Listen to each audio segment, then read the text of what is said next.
마가복음 4장 9절 말씀을 봉독하겠습니다. 또 이끌고 예루살렘으로 가서 성전 꼭대기에 세우고 이르되 내가 만일 하나님의 아들이거든 여기서 뛰어내리라 하고. 아멘. 얼마 전에 어떤 분이 검찰에 조사를 받던 중이었던 것 같은데 12층 아파트에서 떨어졌는데 안 죽었습니다. 멀쩡하게 살아 있었습니다. 그분이 12층에서 떨어졌는데 안 죽은 이유는 11층 난간에 걸렸기 때문입니다. 그래서 신문이나 기사에서는 다행인지 불행인지 모르겠지만 살았다 이렇게 이야기하는데, 다행이죠. 안 죽고 산 게 다행이죠. 그게 불행일 수가 있습니까? 근데 우리나라는 너무 많은 사람들이 고층에서 뛰어내려서 자살을 하고 있습니다. 거기에는 교수도 있고 사업가도 있고 고등학생도 있고 부인들도 있고 가리지를 않습니다. 근데 심지어는 이제는 교인들 가족들 중에서도, 심지어는 교인들 중에서도 우울증으로 고층 아파트에서 떨어져서 자살하는 경우가 많이 있습니다. 몇 년 전에 고등학생 중에서 로봇의 천재라는 학생이 있었습니다. 이 학생은 수학이나 물리 같은 공부는 못해도 로봇 하나는 잘 만들었습니다. 그래서 이 학생을 키우기 위해서 카이스트에서 이 학생을 특별 전형으로 뽑았습니다. 근데 이 학생의 문제가 뭔가 하면 로봇은 잘 만들지만 그 카이스트의 수학을 따라갈 수 없는 겁니다. 공대를 다녀보면 압니다. 어드밴스드 캘큘러스, 매드매틱스, 이 과학 고등학교를 나오고 일반 고등학교에서 날고 기는 애들 절대로 따라갈 수가 없습니다. 이거는 기초 없이는 못 따라가요. 근데 이게 필수 과목이니까 이 일반 학교 공고나 이런 출신이 수학을 따라할 수가 없는 겁니다. 그러니까 휴학을 하기도 하고 과외를 받기도 하고 별의별 수를 써도 이 어드밴스드 매드매틱스를 이게 안 되는 겁니다. 안 돼. 이건 안 돼. 휴학을 해보기도 하고 이래도 이 수학 학점을 딸 수가 없는 겁니다. 친구들이 도와주고 이래도 따지를 못해요. 근데 이 친구는 집안의 유일한 희망입니다. 그 가난한 집에서 혼자 카이스트를 다니고 있는 거예요. 그리고 그 학교에서도 유일한 희망입니다. 그 학교 전부 머리 나쁜 학생들 모임 중에 혼자 카이스트를 다니고 있는 거예요. 그래서 중퇴를 할 수가 없습니다. 그 학생의 선택은 죽는 겁니다. 중퇴가 안 되니까 그냥 떨어져 죽는 겁니다. 이런 학생을 왜 카이스트가 뽑아가냐 이거예요. 왜 서울대가 뽑아가냐는 거예요. 그냥 이런 전문대라든지 아니면 이런 기계 같은 거 만드는 공장에 넣어가지고 네 마음대로 로봇 만들어라. 이랬으면 로봇의 장인이 되어가지고 성공할 수 있는데 너무 기대치를 높이 잡아가지고 이 로봇만 만드는 애에게 고도의 수학 실력을 요구하니까 방법이 없는 겁니다. 어른들이 죽인 거예요. 옛날에 우리나라 사람들은 우울증을 병이라고 생각하지 않았습니다. 우울증이 뭐냐? 먹고 살만 하니까 농띠 부린다고 우울증이라고 한다고. 우울증이 어딨냐? 옛날에 상사병은 봤지만 우울증은 꾀병이다. 근데 너무 너무 많이 죽는 겁니다. 너무 많은 사람들이 죽어요. 우리나라는 우울증 공화국입니다. 그래서 교회 안에도 3명 중에 1명은 우울증 환자입니다. 그리고 이제는 정신과 가서 약을 다 먹는 걸 부끄러워할 필요가 없어요. 예. 내과하고 똑같은 거니까요. 예. 한 번은 아침에 나갔다가 들어왔는데 아파트 앞에서 사람들이 웅성웅성 하고 있는 거예요. 이른 아침인데 사람이 하나 떨어져 죽었다. 근데 머리털이 하나도 없다. 저는 또 그런 거 보면 그냥 못 지나가잖아요. 이 호기심 때문에. 대머리인가? 참 가슴 아픈 모습을 봤습니다. 암 환자였습니다. 암 환자. 머리 밀고. 그리고 너무 괴로우니까, 그리고 살 희망도 없잖아요. 그래서 병원에서 탈출해가지고 가까운 아파트, 우리 아파트 사람이 아닙니다. 가까운 아파트에 올라가서 그냥 떨어져서 죽은 겁니다. 너무 불쌍했어요. 참 얼마나 고통스럽고 얼마나 절망했으면은 그냥 이런 극단적인 방법을 선택했나. 마음이 아팠습니다. 사람들은 여러 가지 이유로 높은 데서 떨어져 죽습니다. 청소년들이 느끼는 문제는 뭡니까?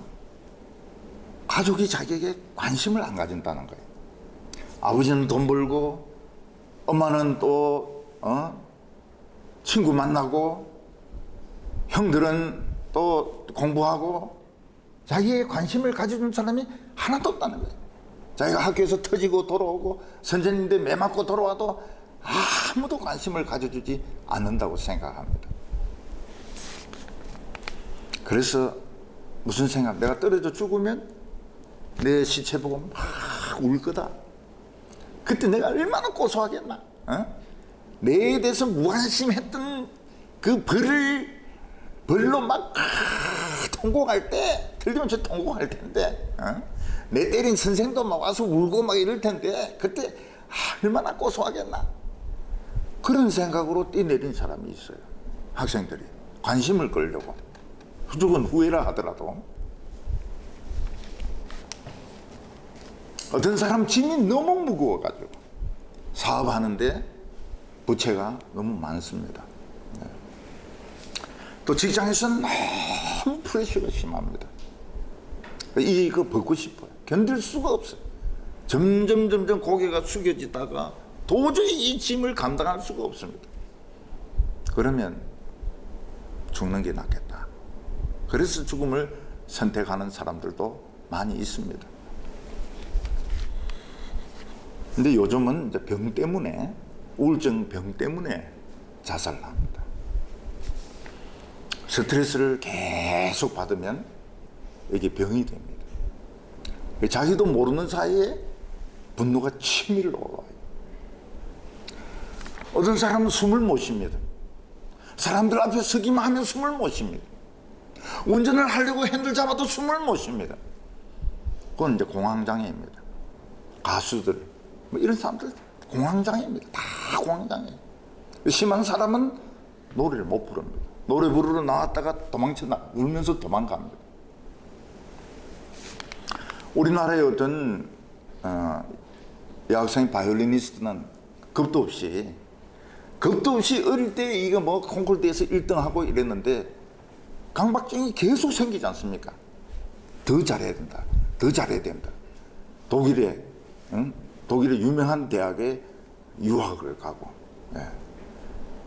더 잘해야 된다. 나중에는 어떻게 됩니까? 방에서 못 나와요. 방에서. 그 강박증 때문에. 바이올린 박자도 듣기 싫어합니다. 아무것도 못하는 폐인이 된 거예요.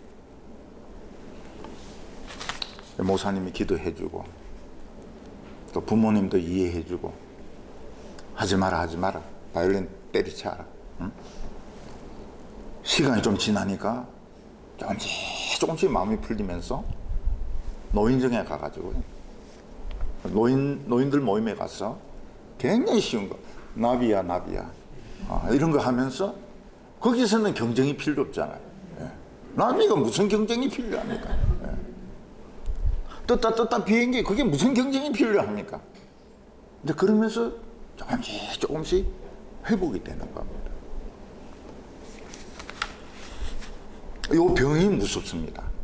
이 병이 상식적으로는 절대로 자살할 사람이 아닙니다. 돈도 있습니다. 집안도 잘 삽니다. 절대로 자살할 이유가 없어요. 그런데 이 사람 속에는 한 번씩 1, 2개월 이게 올라옵니다. 불이 올라와요. 그리고 가슴을 꽉 조입니다. 가슴도 조이고 위도 조이고 창자도 조이고 이 고통을 견디지 못해요. 네. 그냥 바로 창문으로 나가서 뛰어내려 버립니다. 네. 이거는 자기 의사하고 상관이 없어요. 네.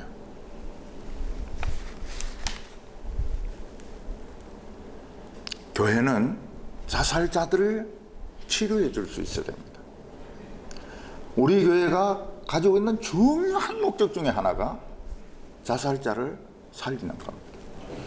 복음은 자살자를 살려야 됩니다. 살려야 돼. 이거 살릴 능력이 없으니까 교회가 손가락질 받는 겁니다.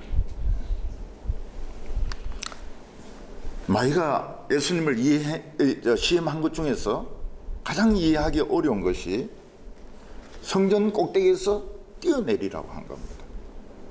제일 어려운 시험입니다. 마귀는 예수님에게 그냥 뛰어내리라고 한 것이 아니고 멋진 성경 구절을 인용했습니다. 내가 하나님의 아들이면 뛰어내리라. 성경에 기록된 것처럼 틀림없이 천사가 너를 붙잡아서 너가 바위에 부딪혀 죽지 않게 할 거다. 시편 말씀을 인용하면서 뛰어내리라고 했습니다. 사람은 먹어야 살 수 있습니다. 사람은 굶으면 죽습니다. 직장 가져야 됩니다. 학교 다녀야 됩니다. 기도만 하고 있으면 굶어 죽습니다. 그러나 예수님은 먹는 게 전부가 아니라고 말씀하셨습니다. 하나님의 말씀을 먹는 것이 진짜 사는 거다.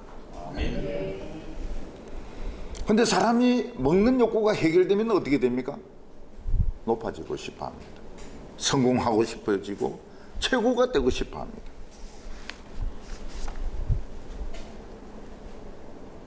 예수님께서는 뭐라고 말씀하십니까?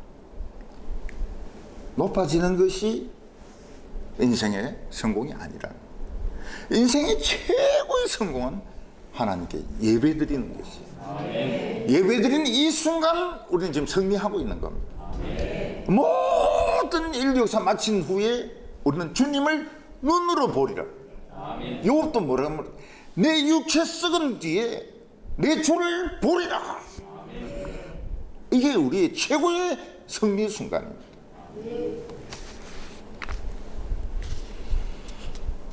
마귀는 예수님을 또 시험하고 싶은데 돈이나 재물이나 여자나 이런 걸 가지고 유혹할 수도 있을 겁니다. 근데 마귀는 그런 걸 가지고 유혹하지 않고 상당히 어렵고 복잡하게 성전 꼭대기에서 뛰어내리라. 그러면 하나님이 성경대로 너를 지켜주실 것이다. 이걸 가지고 시험을 했습니다. 오늘 첫 번째로 모든 사람은 다른 사람의 관심을 끌고 싶습니다.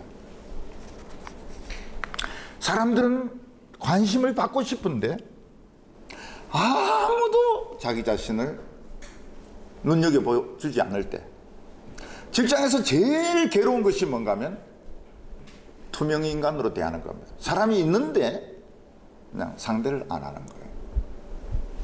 서울 사람의 특징이 뭡니까? 상대를 안 해요. 있어요. 있는데 말도 안 하고 뭐 없는 것처럼 행동할 때 미치는 겁니다. 이 경상도 사람들은 그런 투명인간을 잘 몰라요. 그래서 막 욕을 퍼붓고 상처를 주고 이래야 원수를 갚는다고 생각하는데 서울 사람들은 그런 식으로 안 합니다. 네. 있는데 없는 것처럼. 네. 목사님은 서울 사람입니까? 경상도 사람입니까? 저도 잘 모르겠어요. 네. 자녀들은 부모님이 관심을 가지지 않을 때, 아이인데도 자살 충동을 느낍니다. 무시당할 때, 뭐 형에게만 관심 가지고 둘째 아들에게는 관심을 안 가질 때, 내가 살았으면 하겠나, 내가 죽으면 통곡하겠지, 그 뜻에 통곡하겠지, 자기 혼자 그런 생각을 하는 겁니다. 그래서 사람들은 다른 방법으로 뛰어내립니다.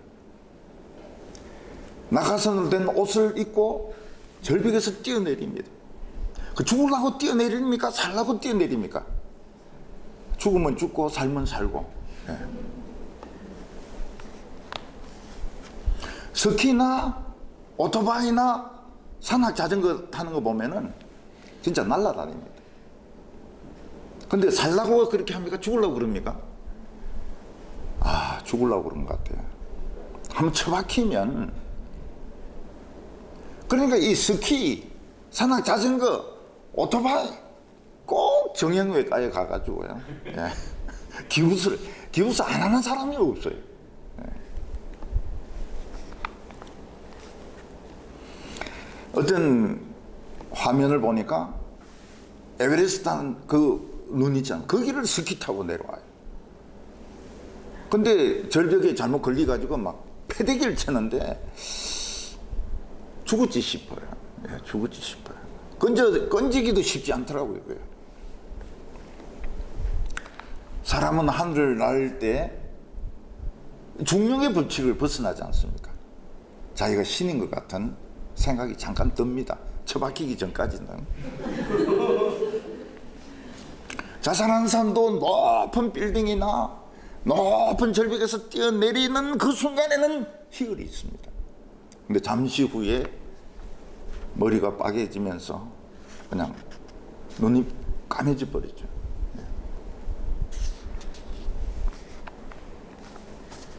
요즘 좀 조심해야 되는 게 뭔가 하면 임사체험이라는 겁니다. 임사체험. 네. 환자들이 임종을 할 때 의사들이 이렇게 보면 죽기 전에 약간 웃는다는 거예요. 환자들이.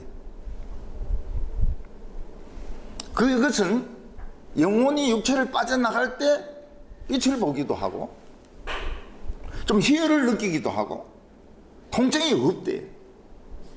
그래서 이제 임사체험에 대해서, 임사체험이라고 하는 그런 죽었다가 살아난 사람들도 있습니다. 그런 사람들의 말을 이렇게 종합을 해보면 대충 빛을 보았다. 그리고 기분이 굉장히 좋더라. 뭐 이런 이야기들을 해요. 죽었던 어머니는 오라고 하는데 뒤에서 딸이 땡기더라. 이런 이야기도 하고요. 영화 타이타닉을 보면 그 여자 주인공이 원치 않는 결혼을 돈 때문에 갑니다. 돈 때문에 결혼하러 갑니다. 여자가 이런 결혼했으면 하겠냐. 그래서 그 타이타닉 그 앞머리에 가가지고 투신 자살을 하려고 이런 망설이는 거예요. 무서우니까. 네. 그때 남자 주인공이 옵니다. 드카프리오가 와가지고 왜 안 떨어지냐고. 그래서 그 떨어지면은 장파열이 일어나가지고 너무 고통스럽다는 거예요. 그래서 물에 떨어져, 다리에서 떨어져 죽거나 배에서 떨어져 죽는 사람들은 장파열 때문에 전부 자기 얼굴을 핥혀가지고 얼굴에 막 손톱 자국이 나서 다 죽는다는 거예요. 그리고 너가 뛰어내리면 그 바다 물결은 전부 칼날이 돼서 널 찌를 거다. 그거 알고 뛰어내리라. 그러니까 여자가 못 뛰어내리죠. 그리고 멋진 남자 디카프리오가 있으니까 그래서 이제 둘이서 이제 사랑을 하는데, 여자는 배 앞대가리에서 팔 벌리고 이 남자 뒤에서 붙들고, 이게 유행을 해가지고요, 한강 유람선에서 여자가 이래 벌리고 남자 뒤에서 잡아주고 이러니까 방송이 나와요. 그렇게 하지 말라고. 그렇게 하고 빠지면 못 건진다고. 예. 제가 대학교 다닐 때 친한 친구들하고 같이 풀장에 갔습니다. 그때 우리나라의 국제 규격에 맞는 풀장은 태릉 풀장밖에 없었습니다. 우리 학교가 태릉에서 가까웠습니다. 그래서 저는 친구들하고 같이 그 풀장에 가가지고 그 다이빙 대가 있거든요. 다이빙 선수들도 뛰어내리니까요. 10m짜리 올라갔습니다. 다이빙 하려고. 좀 무서워요. 10m 좀 무서워요. 예. 그래서 이건 아닌갑다. 그래서 5m로 내려왔습니다. 사나이가 5m에서 못 뛰내리면 뭐가 돼? 응? 근데 제가 다이빙을 배운 적이 없거든요. 근데 제가 5m에서 뛰내린 겁니다. 완전 배치기죠. 100% 배치기. 내 뛰내리는데 옆에서 막 와 하는 소리가 들려요. 어쩌나? 근데 제가 물속에 들어갔는데 배가 너무 아파가지고 올라올 수가 없는 겁니다. 그래서 물속에 앉아 있었어요. 너무 배가 아파요. 그래서 이제 좀 조금 그 배를 진정시킨 뒤에 이제 올라오니까 친구들하고 관리인이 막 뛰어온 거예요. 괜찮으냐고. 그 배가 빨개요. 그게 관리인이 그러는 겁니다. 이 장 파열되면 죽는다고. 응? 그 5m 그걸 뛰내리지 말라고. 그날 10m에서 내려온 게 얼마나 다행인지. 정말 그 젊은 시절에 참 무모하게 산 겁니다. 성전이나 성당을 볼 때 사람들은 높이를 가지고 이야기합니다. 바르셀로나에 있는 그 유명한 성당, 바티칸의 성당, 얼마나 높으냐, 십자가가 얼마나 높으냐. 거기서 뛰어내리면 최고겠지요. 최고. 시스틴 성당 같은 경우에는 천지 창조부터 마지막 심판까지, 최후의 심판까지 천장에 다 그려져 있습니다. 그 보러 가려고 했는데 기회도 없었을 뿐만 아니라 전부 성경적이지는 않아요. 성경하고 그리스 이 신화하고 같이 막 그려놨습니다. 요즘은 100층이 넘는 빌딩이 있을 때 어느 빌딩이 최고로 높으냐, 100 몇십 미터냐, 뭐 이런 걸 가지고 이제 그 비교하도록 그림을 그려놨습니다. 예루살렘 성전은 높았습니다. 그런데 예루살렘 성전은 첨탑이 없습니다. 이게 예루살렘 성전의 특징입니다. 위에가 평평합니다. 그렇지만 절벽 쪽에는 상당히 높아요. 절벽 반대쪽은 좀 덜 높지만은 절벽 쪽에는 굉장히 높습니다. 마귀는 예수님이 40일 동안 굶어서 배도 고픈데 성전 꼭대기로 데리고 간 거예요. 끌고 간 겁니다. 그리고 절벽 꼭대기에 세워 놓습니다.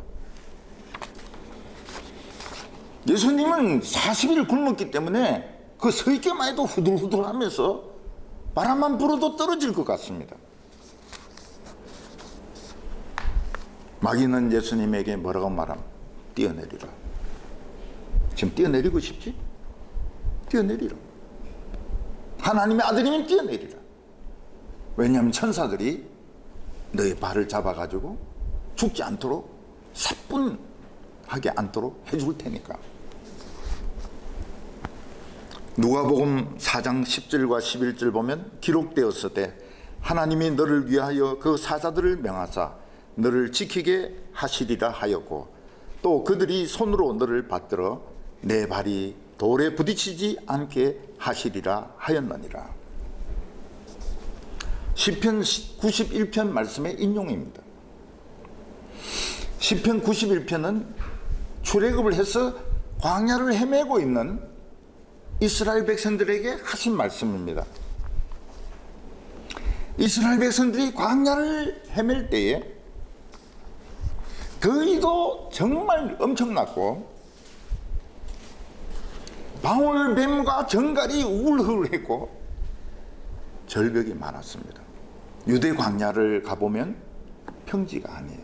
깎아지른 절벽들이 많습니다.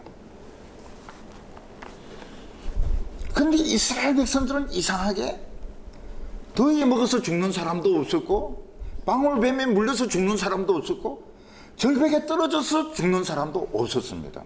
이상하게도. 그 이유가 뭘까요? 하나님의 천사들을 통해서 그들의 발들을 지키고 있었기 때문입니다.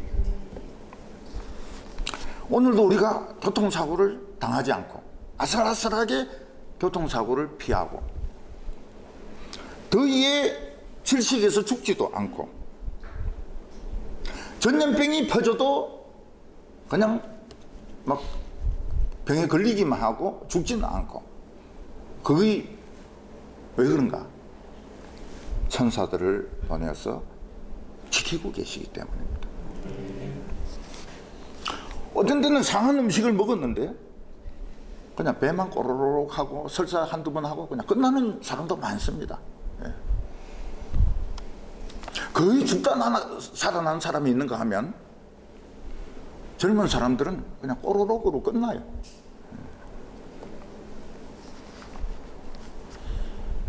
어떤 사람이 악의적으로 공격을 합니다. 근데 상처를 안 입습니다. 말을 못 알아들어가지고 귀가 어두워가지고요. 에? 이런데 막 그만두자 그래. 그만두자고. 욕한 사람도 뭐 이 말이 안 통하니까 고단수죠. 욕을 하는데 못 알아듣는 것은 거의 천공이나 뭐 이 건진 이런 걸 넘어서는 정말 이건 고단수입니다. 고단수. 제가 처음에 대구에 갔을 때 아주 연로한 장로님이 계세요. 그분이 저를 만나자 해가지고 토요일 날 설교 준비 한 시간 다 뺏었습니다. 근데 그분이 그 이야기를 해요. 누가 옳은 말을 하거든 옳은 귀로 듣고 왼 귀로 흘리세요. 이러더라고요. 그거 얼마나 쉽습니까? 한쪽 귀로 듣고 한쪽 귀로 흘리는 게 얼마나 쉽습니까? 그렇게 하겠다고. 알고 보니까 그게 무술의 최고 단계입니다. 절대로 한쪽 귀로 듣고 한쪽 귀로 안 나가요. 이게 속에 다 쌓입니다. 속에서 곪고 썩고 안 나가요. 이쪽 귀에서 안 나가요. 근데 25년간 더 닦으니까요. 이게 되는 겁니다. 이쪽으로 들어오는데 저쪽으로 나가요. 그러면 뭐가 대등한가 하면 공중부양이 됩니다. 공중부양이 돼요.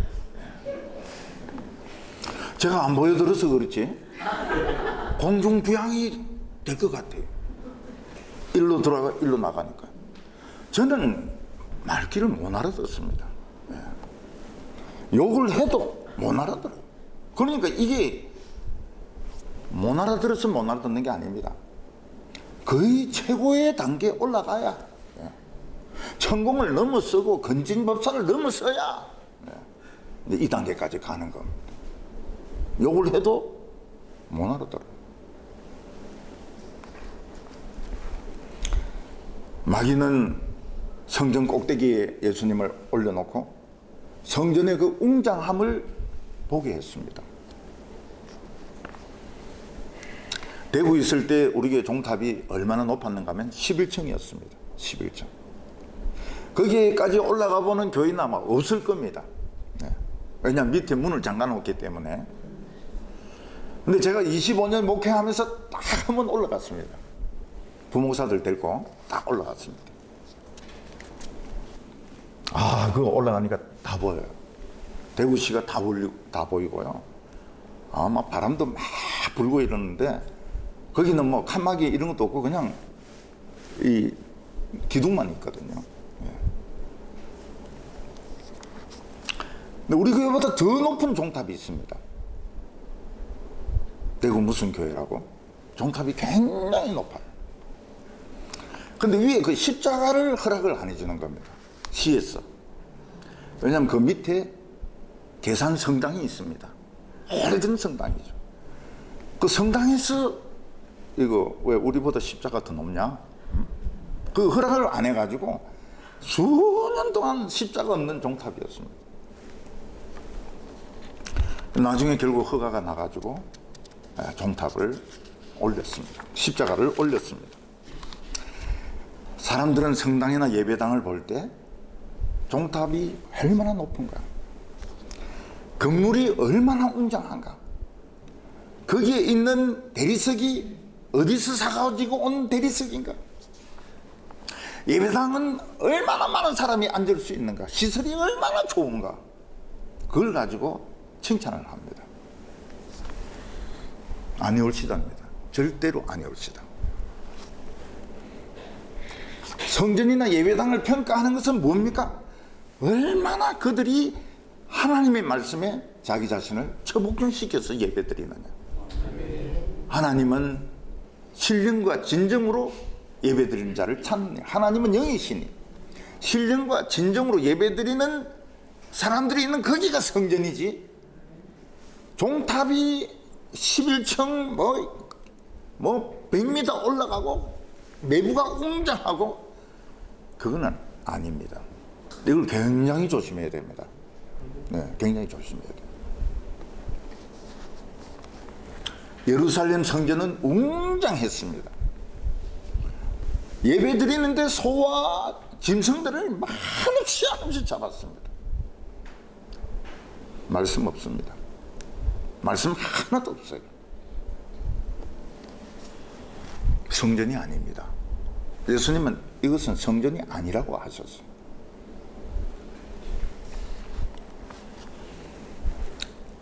말씀에 순종하지 않는 교회, 아무리 높은 사람들이 많이 모이고 수만 명이 모이고 아무리 시설이 웅장해도 성전이 아니라는 겁니다. 성전은 교인이 말씀을 듣고 자기 자신을 처복종시키는 것이 이게 성전이지. 거기서 하나님의 역사가 일어나고 거기서 기도 응답이 있고 거기서 기적이 있고 병이 낫는 것이지, 이 건물을 가지고 높이를 가지고 말하는 게 아닌 겁니다. 마귀는 이 성전의 개념 자체가 틀렸어요. 예수님에게 네가 진짜 하나님의 아들이냐? 한번 확인해 보자. 이 높은 데서 떨어졌는데 천사가 받아주면 넌 하나님의 아들이다. 떨어져 죽으면 넌 하나님의 아들이 아니다. 그때 예수님은 속으로 무슨 생각을 합니까? 너는 성전을 완전히 오해하고 있다. 성전은 높이가 아니다. 높은 데 올라가서 떨어져 죽으라고 성전이 있는, 성전은 다이빙대가 아니다. 성전은 거기 오는 한 사람 한 사람이 자기 마음을 찢고 기도하는 것, 정말 상한 심령으로 기도하는, 일주일을 살다 보니까 속이 너무 상했어요. 그 상한 심장을 가지고 와서 예배드리고 눈물로 기도하는, 여기가 성전이지 건물은 아니다. 마귀는 헛다리를 짚은 겁니다. 높은 성전에 올라가면 예수님이 벌벌 떨 줄 알았어요. 이야, 웅장한 성전이다. 그래, 여기서 한번 떨어져 보자. 응? 그러면 얼마나 멋있겠나. 예수님은 거기 안 넘어갑니다. 이 마귀는 참 이 성경을 모르는구나. 응? 마귀는 뭡니까? 돌대가리입니다. 돌대가리. 아는 것 같은데 돌대가리입니다. 그 엉뚱하게 해석을 하는 거예요. 예수님 말할 가치도 없습니다. 야, 이 바보야. 성전이 건물 높이냐? 성전이 건물 넓이냐? 사람 숫자냐? 레위기 때부터, 출애굽기 때부터 하나님이 강조한 것이 뭐냐? 그냥 말씀에 이해가 안 되더라도 순종할 때 그때 기적이 일어나고 하나님과의 평화가 성립이 되고 병이 낫는 것이지 웅장한 게 아니라는 겁니다. 그래서 예수님은 간단하게 대답해서 하나님을 시험하지 말라. 하나님은 때때로 우리를 시험하실 때가 있습니다. 그는 속에 들어있는 우리의 신앙을 드러내려고 하는 겁니다. 떨어뜨리려고 하는 시험이 아닙니다. 붙이려고 하는 시험입니다. 외국의 선생들이 시험 문제 내는 거 보면 풀 수 있도록 문제를 내는데 우리나라 선생님이 내는 문제는 선생님도 못 푸는 문제를 냅니다. 떨어뜨리려고. 네, 떨어뜨리려고. 하나님은 아브라함에게 내 아들 사랑하는 독자 이삭을 내가 지적해주는 산에 가서 번제로 바치라. 이건 시험이죠. 하나님하고도 전혀 맞지가 않습니다. 하나님은 그 사랑하는 아들을 이런 식으로 죽게 하시는 하나님이 아닙니다. 이해할 수가 없어요. 아브라함 고민을 엄청나게 했습니다. 모르겠다. 순종하자. 순종하자. 하나님 살리실 거다. 그래서 아이를 모리아산까지 데리고 가서 죽이려고 칼을 막 내려 찌르려고 하는데 아브라함아 됐다. 시험에 합격했다. 네가 독자까지 죽이는 그런 신앙을 가졌구나. 하나님은 이 신앙의 응답으로 뭘 주셨습니까? 여호와 이레의 하나님을 주셨습니다. 여호와 이레는 모든 것을 미리 준비해 주시는 하나님이십니다. 모든 것을 준비해 주신 하나님을 내 하나님으로 삼으려면 어떻게 해야 됩니까? 뭔가를 포기해야 됩니다. 뭔가 최고로 중요한 것을 포기해야 됩니다. 그게 나의 학위일 수도 있고 나의 사업일 수도 있고 가족의 생명일 수도 있고 그 여호와 이름을 여호와 이레를 함부로 부르면 안 됩니다. 뭔가 잃어버린 게 있고 여호와 이름을 여호와 이레 하나님을 만나는 겁니다.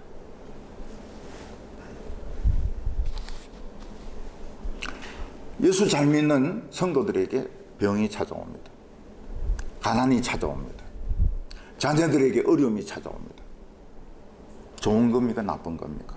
그것만 보면 안 좋죠. 그러나 하나님의 자녀가 틀림없습니다. 하나님의 자녀가 아니면 그런 시험을 안 줍니다. 나에게 어떤 그런 어려움이 생겼을 때 나는 하나님의 자녀입니다. 부모는 사랑하는 애를 매질을 합니다. 매질을 하면서 키웁니다. 왜냐하면 자식이기 때문에. 바로 그 길을 원하기 때문에. 딴 집 애들은 나쁜 짓 해도 그냥 내버려 둡니다. 왜냐하면 내 자식이 아니니까요. 근데 이스라엘 백성들이 하나님을 시험하고 우리가 하나님을 시험할 때가 있습니다. 이거는 시험이란 말을 쓰지만 의미는 정반대입니다. 우리가 하나님을 시험하는 것은 하나님을 불신하는 것입니다. 하나님을 대적하는 것입니다. 이건 아주 나쁜 죄입니다. 이스라엘 백성들은 머리바에서 마실 물이 없을 때 하나님을 시험했습니다. 이건 하나님을 대적했다는 겁니다. 하나님의 능력을 의심했다는 겁니다. 모세가 돌비를 받으러 시내산에 올라갔다가 40일 동안 안 내려왔을 때 이스라엘 백성들은 금송아지를 만들었습니다. 하나님을 시험한 겁니다. 대적한 거예요. 예수님은 요한에게 세례를 받은 후 광야에서 40일을 굶으셨습니다. 예수님은 나이 30이 될 때까지 목수일을 했습니다. 예수님은 가진 것이 없습니다. 예수님 진짜 하나님의 아들입니까? 아닙니까? 예수님은 언젠가는 자기가 인간의 죄 때문에 죽어야 된다는 것을 알고 계셨습니다. 이 강박증에 한평생 시달리셨어요. 그런데 마귀가 이야기합니다. 언젠가는 죽을 건데 지금 뛰내리라. 지금 뛰내리면 더러운 꼴도 안 보고 얼마나 좋으냐. 사람이 우울증이 심하면 자기 자신에게 갇히게 됩니다. 그 주위에 있는 사람들이 다 자기 이야기만 해요. 교인들이 다 자기 이야기만 해요. 왜냐하면 웃을 때도 자기를 보고 웃는 것 같고 자기가 가까이 가면 탁 입을 다무는 거예요. 이게 내 이야기하는 증거죠. 그리고 전화를 하다 보면 전화 감이 탁 떨어집니다. 아, 이거 도청하는구나. 누가 도청하냐? 이거는 CIA에서 도청하는 거예요. 그걸 진심으로 믿습니다. 도청을 한다는 걸. 교인들이 도청을 한다. 목사가 도청을 한다. 그래서 이야기를 합니다. 아, 요즘 전화하는데 누가 도청하는 것 같아. 그게 농담이 아니에요. 그러면 이야기를 하죠. 네가 뭔데 CIA에서 도청을 하고 KGB에서 도청하냐? 그래도 한다는 거예요. 그래도 한다는 거예요. 근데 거기서 더 심해지면 소리를 듣습니다. 가출해라. 그래 나가요. 집에서 나갑니다. 왜 나갑니까? 너 집에서는 너가 문제다. 너 때문에 너 식구들이 다 죽는 거야. 너만 없어지면 너희 집은 평안하게 돼. 너 집에서 나가. 자살해. 그러니까 그 사람들이 죽는 이유가 집안 식구들을 자기 때 안에는 살리려고 죽는 겁니다. 그게 다 마귀의 소리거든요.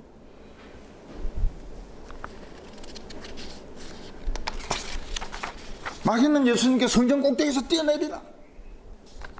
내가 보니 네가 문제인 것 같다. 네가 죽으면 세상은 다 평안해. 저는 고등학생들이 반에서 터지고 오고 막 자살하려고 하고 그런 학생들 있지 않습니까?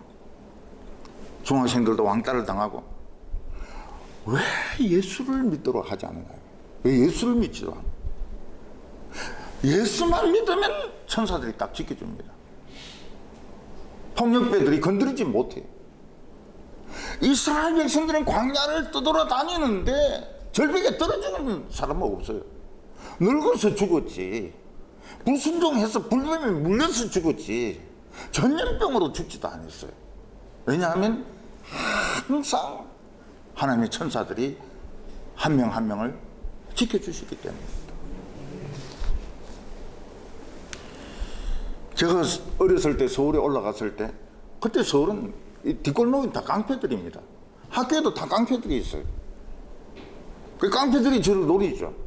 왜냐하면 좀 키는 크고 촌놈이니까요. 누가 저인데 시비 붙더라고요. 그래서 한번 붙자 그랬어요. 한번 붙자. 네가 죽나 내가 죽나 한번 붙자. 도망가요.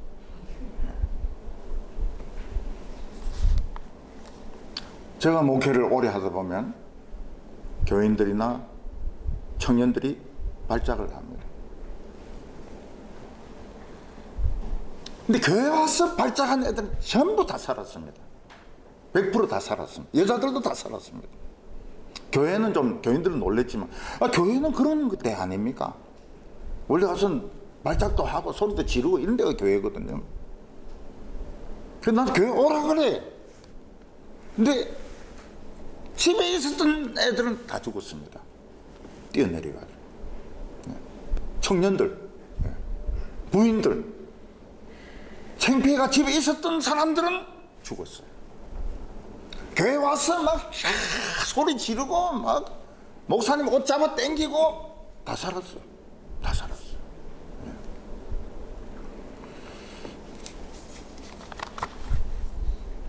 시편 91편의 내용이 뭡니까? 하나님이 광야 같은 이 세상에서 우리를 항상 지켜준다는 겁니다. 절벽에서 떨어지지 않도록.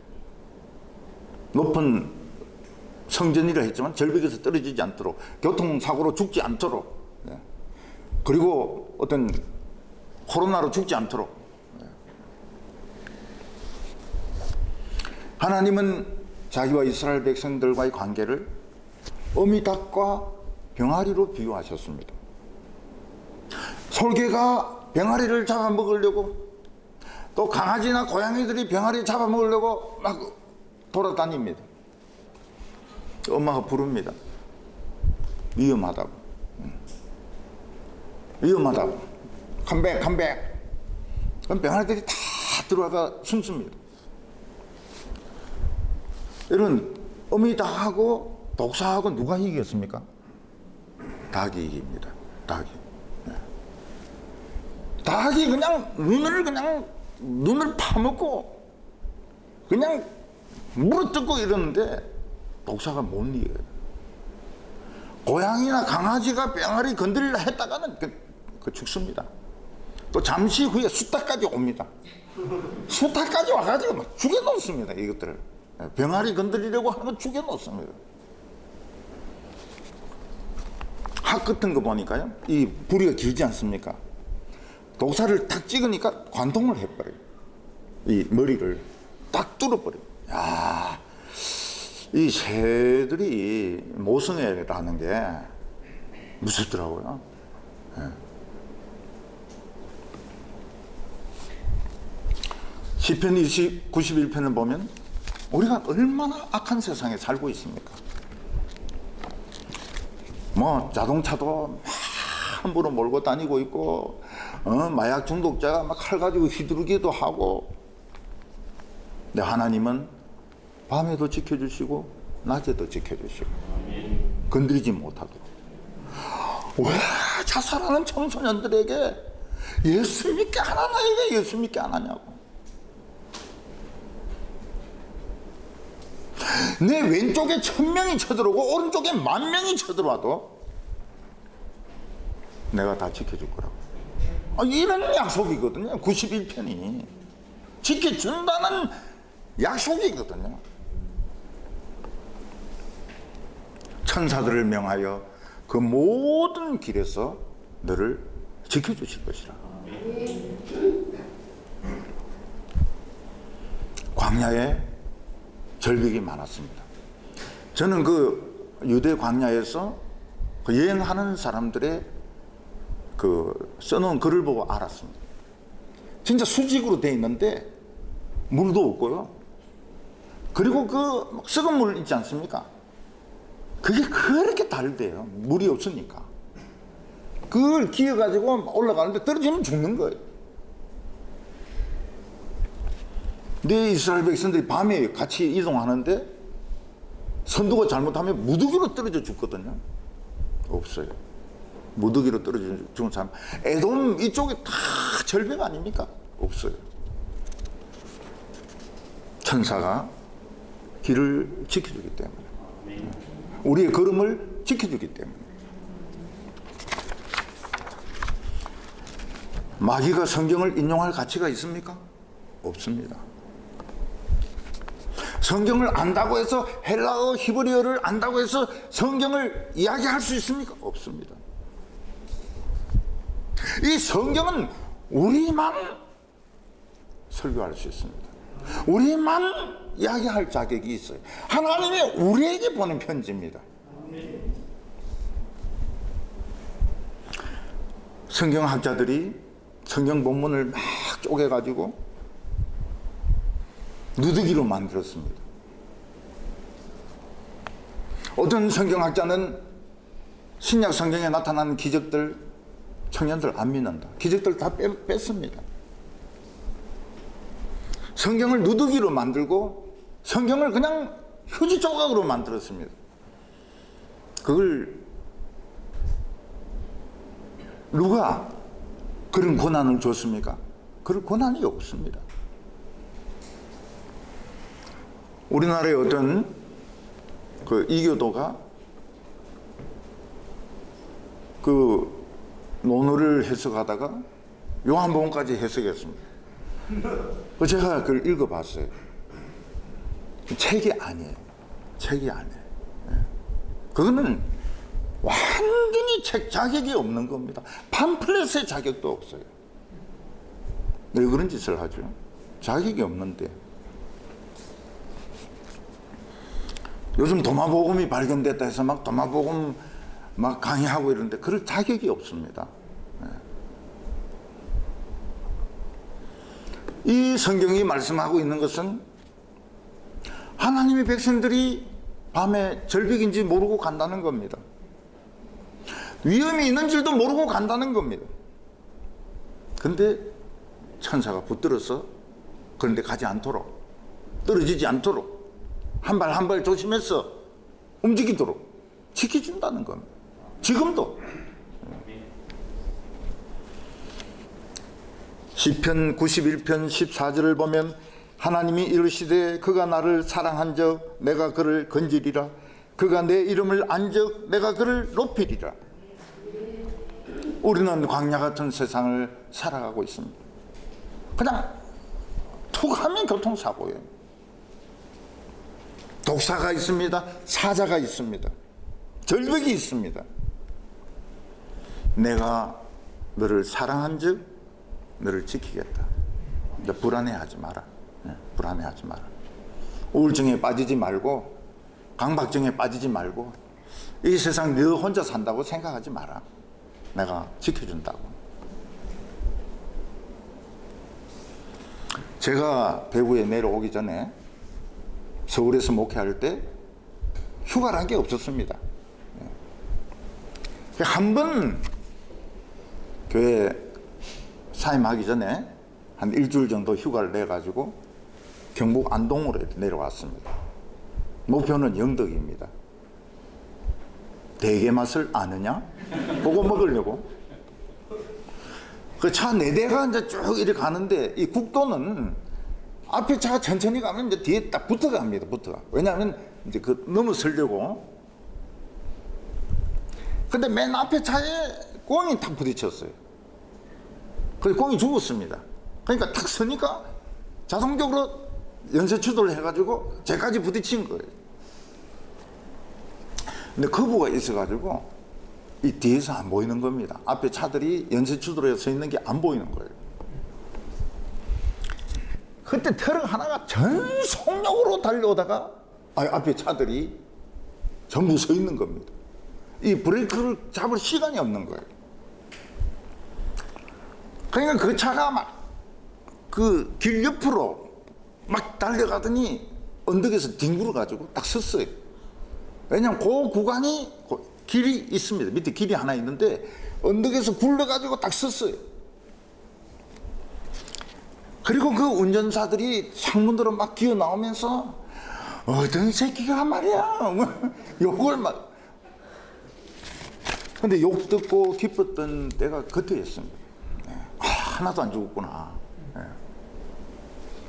근데 맨 앞에 사람 보고 막 따지는 거죠. 왜 꽁이 있다고 해서 차를 그래 급정거 시키면 되느냐 막 이렇게 하니까 아니 우리도 놀랐잖아. 그러니까 뒤에 차가 그 꽁 먹으려고 한 거 아니냐 뭐 이러면서. 그래 경찰이 와가지고 뭐 이 범인은 꽁이고 그러니까 막 자기 차 자기가 고치고 끝냅시다. 그래서 뭐 저도 그 이 움푹 빠진 거 그걸 서울까지 몰고 왔어요. 창피하게. 근데 그때 그걸 뭘 느꼈는가 하면 그때 제 아내가 몸이 약했거든요. 뒤에 그 트럭에 추돌됐으면 사망입니다. 사망. 근데 천사가 제 느낌에 그 차를 돌리더라고요. 막 달려오는 걸 딱 돌리더라고요. 그걸 느꼈어요. 계속 굴리는 게 아니고 딱 굴려가 딱 세우는 거예요. 그러니까 막 욕을 하면서 막 나오는 거예요. 죽은 사람 아무도 없어요. 근데 추돌했으면 죽는 겁니다. 너무 세게 달려왔기 때문에. 하나님은 우리를 지키신다는 약속입니다. 어느 곳에 가든지 어디에서 뭘 하든지 지키신다는 거예요. 이번에 조지아 주에서 우리 한국 그 사람들 300 몇십 명이 그 붙들려 가는데 가보니까 막 바퀴벌레 그리 많더라는 거예요. 화장실도 개방이 돼 있고. 그 독사인데 물린 겁니다. 독사인데. 독사 이름이 뭡니까? 말 안 하려고 그래. 뭔데 말 안 하려고 그래. 예. 기분 나쁘죠. 굉장히 기분 나쁘죠. 불쾌하죠. 우리 한국 사람 전부가 지금 삐져가지고요. 예. 삐져가지고 지금 미제 안 쓰려고 그러잖아요. 오늘만이라도 미국 초콜릿 먹지 마세요. 전부 지금 삐져가지고. 아주 한국 사람들 어리숙하지만은 또 한번 화나면 그것도 못 말리거든요. 그 왜 그런 일이 생길까? 그런 것이죠. 하나님이 천사를 통하여 지켜주신다. 지켜주신다. 우리의 걸음을 지켜주신다. 교통사고 나려고 할 때도 간발의 차이로 탁 비껴나게 하신다. 오늘 이게 마지막으로 보면 예수님의 성미가 나옵니다. 예수님은 마귀의 말을 듣고 성전에서 뛰어내리지 아니하셨습니다. 왜냐하면 예수님은 성전이 그 높이가 아니거든요. 장식이 아니거든요. 성전이 뭐가 성전이야? 하나님의 말씀에 자기 자신을 첫 복종시키는 게 성전이지. 자기의 상한 심령을 바치는 게 성전이지. 높은 데서 뛰어내리는 게 성전이 아니거든요. 예수님은 이렇게 말씀하셨습니다. 예수께서 이르시되 주 너의 하나님을 시험하지 말라 하였느니라. 하나님을 시험하지 말라. 하나님은 시험의 대상이 아닙니다. 성경도 시험의 대상이 아닙니다. 우리가 하나님 말씀은 옳으니 틀리니 이러면서 취사 선택할 수 있는 그런 말씀이 아닙니다. 성경은 믿으라고 준 겁니다. 믿는 자에게 복이 있는 겁니다. 설교 듣고 믿으면 되는 겁니다. 말도 안 되는 소리도 믿으면 돼요. 우리가 하나님을 대적하고 하나님을 의심하는 것은 하나님을 시험하는 겁니다. 우리는 성경을 읽을 때나 설교 말씀을 들을 때 의심하는 마음으로 들으면 안 됩니다. 하나님은 우리가 믿어야 될 대상이지, 나를 돕나 안 돕나 한번 지켜보자 이런 대상이 아닌 거예요. 하나님의 아들에게조차도 아버지는 그런 분이 아니신 거예요. 우리가 하나님을 시험한다는 것은 하나님을 대적하는 것입니다. 하나님을 의심하고 불신하는 겁니다. 이스라엘 백성들은 머리바에서 물이 없으니까, 목이 가라니까 하나님을 의심하고 불신했습니다. 우리 인간으로서는 당연한 일일지 모릅니다. 그러나 그들은 자신들이 특별한 사람이라는 것을 잊어버렸습니다. 그들이 10가지 기적을 보고 홍해를 건너올 때 그들은 특별한 사람이었습니다. 오늘 우리들이 실패하는 이유는 우리가 특별한 사람이라는 걸 자꾸 잊어버리는 거예요. 다른 사람과 같은 줄 아는 겁니다. 물론 모세가 반석을 지팡이로 치는 바람에 물이 터져 나왔습니다. 그들은 물을 배부르게 마실 수 있었습니다. 그러나 그들은 가나안 땅에 들어갈 자격을 잃어버렸습니다. 왜냐하면 하나님의 말씀은 믿는 자에게 복이 되기 때문입니다. 우리는 하나님 말씀을 들을 때 그 말씀에 자기 자신을 굴복을 시켜야 됩니다. 이게 성전입니다. 이게 예배고, 이게 제사고, 이게 번제입니다.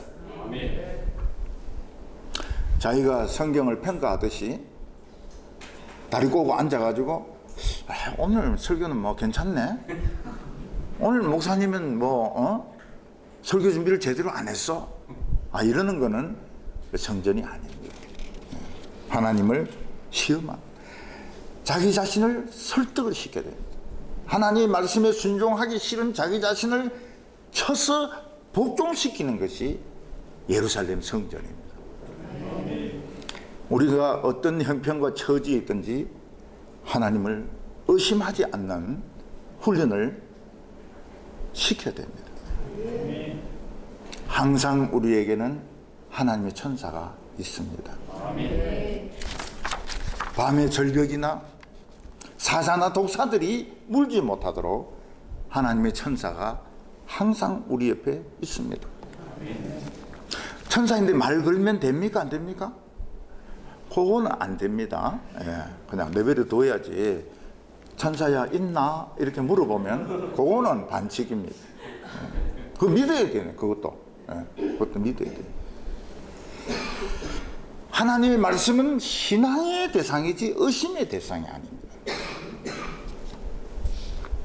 우리는 하나님을 신뢰해야 됩니다. 하나님의 인도하심을 신뢰해야 됩니다. 오늘 하나님의 말씀을 듣고 있다면 오늘까지 되어진 것은 하나님의 뜻입니다. 과거 가지고 자꾸 이야기를 하면 안 됩니다. 우리의 미래도 하나님이 인도하실 겁니다. 기도드리겠습니다. 하나님 아버지, 우리의 보호자가 되어주시며 우리의 산성이 되어주시며 우리의 주인이 되어주심을 감사합니다. 우리는 너무나도 의심이 많아서 어려운 일이 닥치거나 참 세상이 너무나도 악하고 어지러울 때 하나님마저도 의심할 때가 많습니다. 주여, 오늘 하나님의 말씀에 우리 자신을 처복종시키기를 원합니다. 하나님의 말씀에 아멘이라고 응답하기를 원합니다. 우리 주위에 하나님의 천사가 항상 우리를 지키고 있다는 것을 믿습니다. 오늘까지 되어진 것은 다 하나님의 뜻입니다. 앞길도 하나님 인도하여 주시옵소서. 예수님의 이름으로 기도하옵나이다. 아멘.